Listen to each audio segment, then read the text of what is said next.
پاکستانیوں، جلال پور پیروالا شہر کے مغرب میں واقع موضع عنایت پور کی بستی نون سیال ہے جو حالیہ سیلاب میں تباہ ہو گئی۔ یہاں کے متاثرین اپنے تباہ شدہ مکانوں کے ملبے پر کھلے آسمان تلے بدلتے موسم کے رحم و کرم پر ہیں۔ پنجاب اور سندھ کی حکومت آپس میں لڑنے کی بجائے ان متاثرین سیلاب کی مدد کریں۔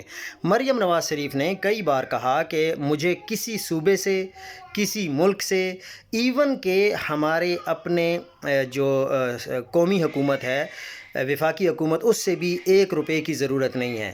اور انہوں نے ساتھ میں یہ بھی اعلان کیا ہوا ہے کہ میں ہر سیلاب متاثرہ شخص کو 10 لاکھ روپے دوں گی۔ لیکن اب یہ نہیں پتہ کہ پاکستان کا صوبہ پنجاب آلریڈی بہت زیادہ قرضے کے نیچے دبا ہوا ہے، تو وہ پیسے کہاں سے دیں گی، کب دیں گی؟ اور یہ لوگ جو بیچارے اپنے گھروں کے باہر ملبے کے ساتھ بیٹھے ہوئے ہیں اور انتظار کر رہے ہیں کہ کوئی ہماری مدد کرے، یہ سمجھ نہیں آ رہی کہ کیسے ہوگا اور کب ہوگا۔